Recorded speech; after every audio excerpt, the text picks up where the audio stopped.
নমস্কাৰ welcome to Educare Assam কি খবৰ সকলোৰে ভালে আছে গতিকে চেনেলটো প্ৰথমবাৰ কাৰণে যদি আহিছে চেনেলটো এতিয়াই সাবস্ক্ৰাইব কৰি ল'ব গতিকে আজি আমি কথা পাতিম আসাম টেটৰ ৰিজাল্ট আৰু কাট অফৰ সন্দৰ্ভত আসাম টেট পৰীক্ষা উত্তীৰ্ণ হোৱাৰ পিছত আপোনালোকে কি মাধ্যমেৰে আগবাঢ়িব লাগে বা কাট অফ কিমান হ'ব এটা চাকৰি পাবলৈ অকল আসাম টেট পৰীক্ষা উত্তীৰ্ণ হ'লে নহ'ব আমি সকলোৱে জানো আসাম টেট পৰীক্ষা উত্তীৰ্ণ হ'বলৈ আমাৰ যিসকল ST SC লগতে OBC কেণ্ডিডেট আছে তেওঁলোকক 83 মাৰ্কছ লাগে আৰু যিসকল আনৰিজাৰ্ভ কেণ্ডিডেট হয় তেওঁলোকক 90 লাগে কিন্তু এই সকলোখিনি কথা আপোনালোকে চাকৰি এটা কিদৰে পাব তাৰ ওপৰত ডিপেণ্ড কৰে যে 4-5টামান কথা ডিপেণ্ড কৰে প্ৰথম যোনটো কথা ডিপেণ্ড কৰে সেইটো হৈছে যে পোষ্টৰ সংখ্যা কোনখন ডিষ্ট্ৰিক্টত কিমান পোষ্ট আছে দ্বিতীয়তে কেটেগৰী আপোনাৰ যোনটো কেটেগৰী হয় আপুনি আনৰিজাৰ্ভ নে OBC নে ST নে SC সেইটোৰ ওপৰত ডিপেণ্ড কৰে 3 নম্বৰতে আপোনাৰ যোনটো কোৱালিফাইড মাৰ্কছ হয় আমি যদি 90 মাৰ্কছ পাই পাছ কৰোঁ অৰ্থাৎ 60% পাই পাছ কৰোঁ তেতিয়াহে আমি আনৰিজাৰ্ভ কোটাত সোমাব পাৰোঁ গতিকে ধৰি লওক আপোনালোকে আপোনাৰ যিখন হোম ডিষ্ট্ৰিক্ট হয় সেই ডিষ্ট্ৰিক্টত যদি আনৰিজাৰ্ভৰ পোষ্ট আছে 200টা কিন্তু OBC 0 আছে কিন্তু আপুনি এজন OBC কেণ্ডিডেট আপুনি 83 পাইহে পাছ কৰিলে তেন্তে হয়তো আপুনি চাকৰি নাপায় কাৰণ আপুনি আনৰিজাৰ্ভত সোমাবলৈ হ'লে আপুনি 90 মাৰ্কছটো বহুতেই কম্পালচৰি হয় যিটো কথা আপোনালোকে জানে গতিকে বলক এবাৰ যোনটো ভেকেঞ্চি লিষ্ট হয় আপোনালোকে যিটো পোষ্টৰ কাৰণে বৰ্তমান আবেদন হৈ আছে 31 ডিচেম্বৰ হৈছে লাষ্ট ডেট গতিকে যোনটো ভেকেঞ্চিৰ ডিষ্ট্ৰিক্ট ৱাইজ আৰু মিডিয়াম ৱাইজ লিষ্ট হয় সেইটোৰ পৰা আমি ভালদৰে জানিব বিচাৰোঁ বহুতে হয়তো জানে বহুতে নাজানে যিসকল নতুনকৈ টেট পৰীক্ষা দিছে তেওঁলোকৰ কাৰণে বহুতেই হেল্পফুল হ'ব ধৰি লওক এইখন বৰপেটাত প্ৰথম কথা ক'ব গ'লে বৰপেটা ডিষ্ট্ৰিক্টৰ কথা কৈছোঁ বৰপেটাত আছে আনৰিজাৰ্ভৰ 30টা OBC 202টা যথেষ্ট পোষ্ট আছে OBC MOBCৰ SC 15 ST প্লেনৰ 30টা হিলছৰ 15 ইকনমিকেলি উইকাৰ ছেকশ্যন 3টা আৰু ফিজিকেলি হেণ্ডিকেপৰ 11টা অৰ্থাৎ 306টা পোষ্ট আছে এতিয়া বৰপেটাত চবতকৈ বেছি পোষ্ট আছে 202টা পোষ্ট ইয়াত আছে আনৰিজাৰ্ভৰ 30টা পোষ্ট আছে ধৰি লওক এতিয়া যিসকল ইউআৰ কেণ্ডিডেট যিসকল জেনেৰেল কেণ্ডিডেট হয় জেনেৰেল কাষ্টৰ কেণ্ডিডেট তেওঁলোকে হয় ইয়াৰ কম্পিটিশ্যন বহুত বেছি হ'ব কাৰণ পোষ্ট যথেষ্ট সংখ্যা কম পোষ্ট কম কাৰণে কাট অফ হাই হ'ব ছেকেণ্ড থিং OBC MOBCৰ 202 নম্বৰ ইয়াত আছে ধৰি লওক 202টা পোষ্ট আছে গতিকে OBC সকলৰ কাৰণে অলপ সুবিধা হ'ব কিন্তু সুবিধা হ'ব বুলি নাহিব এইটো নাহিব যে পোষ্ট বেছি থাকিলে যে তাত কাট অফ কমিব এইটো নহয় দেখা যায় যে প্ৰত্যেকবাৰে কাট অফটো ইকুৱেলি যায় বুলি ক'ব পাৰি কম থাকক বা বেছি থাকক ইকুৱেলি যায় বুলি ক'ব পাৰি আৰু বহুতে কি ভাবে বহুতে য'ত পোষ্ট বেছি থাকে তাতে বেছি মানে এপ্লাই কৰে তাৰ কাৰণে কাট অফটো বাঢ়ি যায়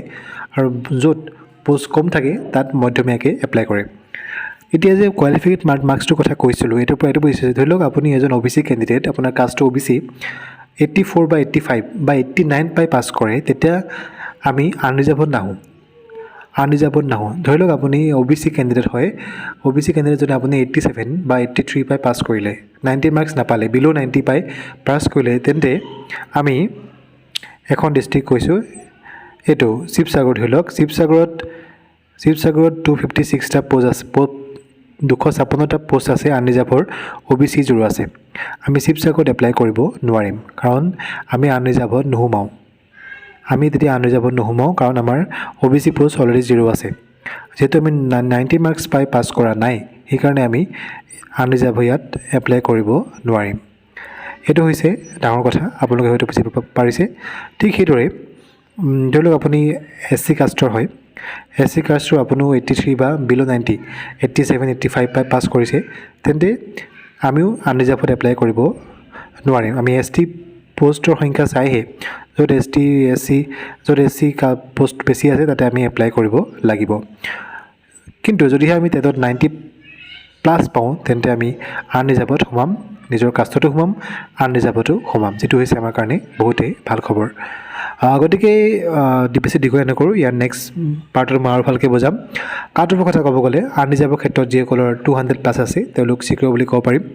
হোম ডিষ্ট্ৰিক্টত নহ'লেও কোনোবা এখন ডিষ্ট্ৰিক্টত চাবলৈ সক্ষম হ'বই কাৰণ পোষ্ট যথেষ্ট পৰিমাণে আছে 200 যিসকলৰ মাৰ্কছ আছে কিন্তু পোষ্টৰ কথা লগতে ইয়াত আৰু এটা কথা ডিপেণ্ড কৰে যে এইবাৰ আসাম টেট পৰীক্ষা হৈ গৈছে যদিহে অসম টেটত 50% + পাৰ্টি পাছ কৰে তেতিয়া হয়তো 200 নম্বৰ পালেও LPত আপোনাৰ 200 নম্বৰ থাকিলেও চাকৰি পোৱাত অসুবিধা হ'ব পাৰে তেতিয়া হয়তো 205 আপোনালোকে আৰু 5 মাৰ্কছ বঢ়াই দিব 205+, যিসকলৰ LPত 205+ আছে তেওঁলোকে হয়তো চাকৰি পাবলৈ সক্ষম হ'ব, যিসকল আনৰিজাৰ্ভৰ আছে। ঠিক সেইটোকে OBC সকলৰ ক্ষেত্ৰতো 195+ বা ST SC সকলৰ ক্ষেত্ৰতো, কিন্তু এবাৰ ST SC পোষ্টটো অলপ কম দিছে। চ' মিনিমাম ক'ব গ'লে এভাৰেজ 200টো এবাৰ বহুত বুলি ক'ব লাগিব, কাৰণ পোষ্ট ST SC ক্ষেত্ৰত পোষ্ট কম দিছে আৰু নতুনকৈ টেট পাতিছে, হাজাৰ প্ৰাৰ্থী উত্তীৰ্ণ হ'ব, নতুনকৈ DLED BEd কৰা প্ৰাৰ্থী ওলাইছে, উত্তীৰ্ণ প্ৰাৰ্থী ওলাইছে, গতিকে কাট অফ যথেষ্ট মানে এবাৰ হাই হ'ব বুলি আমি ক'ব পাৰিম। কিন্তু যিসকলৰ LPৰ ক্ষেত্ৰত 200ৰ ওচৰা-ওচৰি আছে তেওঁলোক হয়তো নিজৰ ডিষ্ট্ৰিক্টত নহ'লেও কোনোবা এখন ডিষ্ট্ৰিক্টৰ চাকৰি পাবলৈ সক্ষম হ'ব। আপাৰ প্ৰাইমেৰীৰ ক্ষেত্ৰতো একেবাৰে পোষ্টৰ কথা নাই বুলি ক'ব পাৰি। আপাৰ প্ৰাইমেৰীৰ ক্ষেত্ৰত বহুতেই কম পোষ্ট, গতিকে আপাৰ প্ৰাইমেৰীৰ ক্ষেত্ৰত যথেষ্ট পৰিমাণে কম্পিটিশ্যন হ'ব। আপাৰ প্ৰাইমেৰীৰ ক্ষেত্ৰত ক'ব গ'লে 280+, যিসকলৰ ডিগ্ৰী, হাই ছেকেণ্ডেৰী, টেট, BEd মিলাই এভাৰেজ 280+ আছে, যিসকলৰ 280 ওপৰত আছে তেওঁলোক চিকিউৰ বুলি ক'ব পাৰি, কিন্তু তথাপিও ক'ব পাৰি। গতিকে এইটো হৈছে আপোনাৰ কাৰণে এটা নটিফিকেশ্যন, এটা ভিডিঅ' আপোনালোকক জনালোঁ যে যিসকলে নতুনকৈ টেট পৰীক্ষা উত্তীৰ্ণ হ'ব তেওঁলোকৰ কাৰণে এইটো এটা জানিবলগীয়া কথা। গতিকে কেনেকুৱা ভিডিঅ' জনাব, যদি ভাল পালে নিশ্চয় লাইক, কমেণ্ট আৰু ছাবস্ক্ৰাইব কৰি দিব, আৰু ডিটেইল ইনফৰমেশ্যন নেক্সট ভিডিঅ'ত দিম, গতিকে চেনেলটো ছাবস্ক্ৰাইব কৰিব। Thank U.